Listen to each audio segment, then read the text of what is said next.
بڑا اچھا پڑھا، اپنا مقالہ پیش کیا۔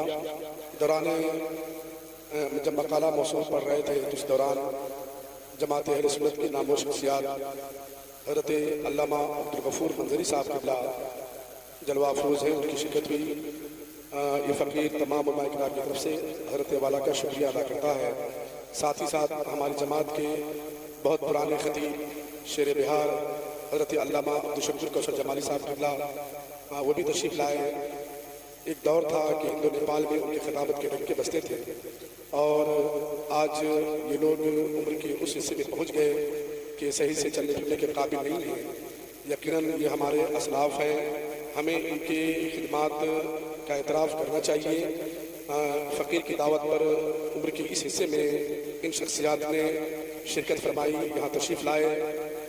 الحمدللہ یہ فقیر آپ کا مشکور ہے اور ہمیشہ مشکور رہے گا۔ شکریہ ادا کرتا ہوں خاص طور سے اپنے مامو جان علامہ ظہور صاحب کا، اور ساتھ ہی ساتھ ملک ہندوستان اور نیپال میں جن کی خطابت کے ڈنکے بجتے تھے حضرت علامہ سراج الحق صاحب قبلہ نوری، وہ بھی جلوہ افروز ہیں ہماری سیمینار میں۔ اس طریقے سے مدھوبنی ضلع سے یہ حضرات نمائندگی کر رہے ہیں اہل سنت والجماعت کی شریف بورڈ کی اس سیمینار میں۔ تو یہ حضرات منبر و محراب کے آفتاب و مہتاب شمار کیے جاتے تھے۔ آج اس فقہی سیمینار میں ان کی شرکت یقیناً جماعت اہل سنت کے لیے باعث برکت ہے اور ہمارے لیے صد افتخار ہے۔ اللہ کریم ان حضرات کے سایہ کو دائم قائم فرمائے اور ان کی عمر میں خوب برکت عطا فرمائے، صحت و سلامتی عطا فرمائے۔ وقت ختم ہو گیا اور ناشتہ بالکل تیار ہے، تو اسی لیے اب میں سوچتا ہوں کہ ہمارے تقریباً تمام مقالہ نگار جو موجود ہیں انہوں نے اپنے مقالات کو یا تلخیص جو بھی انہوں نے پیش کر دیا، لیکن ایک چہرہ اور نظر آ رہا ہے جنہوں نے الحمدللہ مقالہ لکھا ہے شریف بورڈ آف نیپال کے سال دوم میں، وہ تخصص کر رہے ہیں، یعنی حضرت علامہ مولانا حافظ و قاری مفتی افتخار مصباحی صاحب جو اس وقت تشریف فرما ہے۔ موصوف سے گزارش ہے کہ چند لمحوں میں اپنی بات پیش فرمائیں اور پھر انشاءاللہ العزیز تھوڑی دیر گفتگو کی، پھر ناشتہ حاضر ہے۔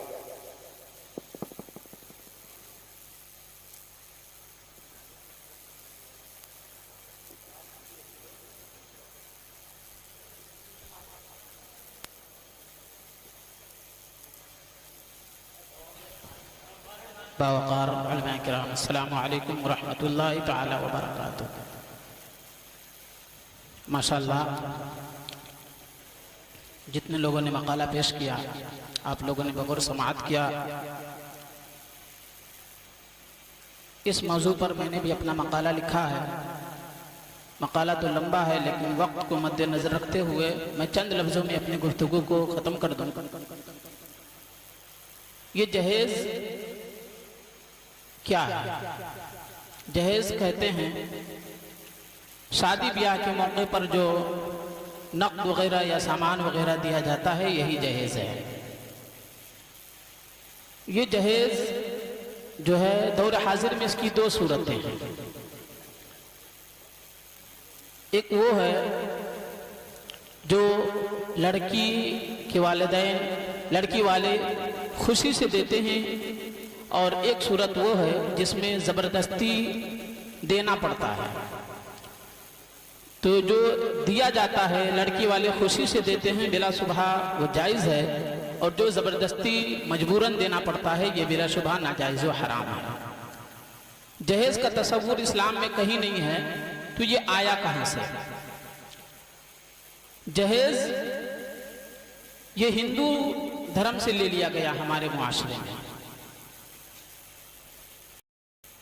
ہندو کا ایک تلسی داس، اس نے اپنی کتاب میں لکھا کہ بدھاتا بھی عورت کے دل کو نہیں سمجھ، اس وجہ سے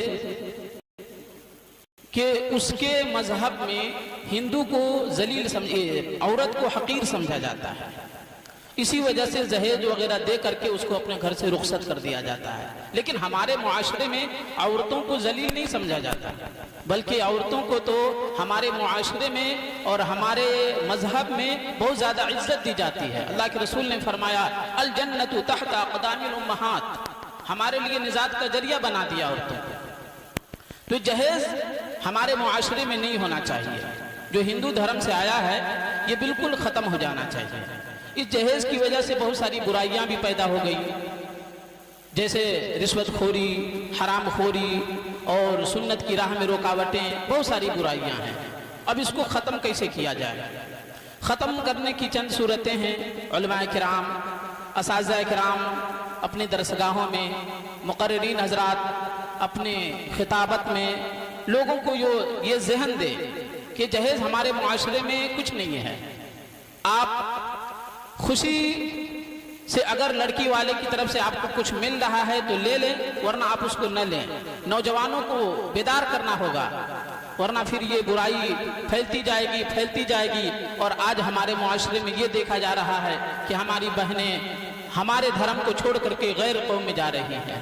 اس کی ایک وجہ یہ بھی آ رہی ہے کہ جہیز ادھر والے نہیں لیتے ہیں، جدھر پہلے رواج تھا ادھر بند ہو گیا، وہ اب فری میں کر رہے ہیں اور اس کی برائی ہمارے اندر آ گئی ہے. تو اس کو ہم لوگوں کو ختم کرنا ہے. اللہ تبارک و تعالیٰ سے دعا ہے کہ اللہ ہم علماء اہل سنت کو ہمیشہ قوم کو اچھا پیغام دینے کی توفیق دے، اور پہلے اللہ تعالیٰ ہم لوگوں کو عمل کرنے کی توفیق عطا فرمائے. استغفر اللہ ربی من کل ذنب و اتوب الیہ. السلام علیکم ورحمۃ اللہ تعالیٰ وبرکاتہ.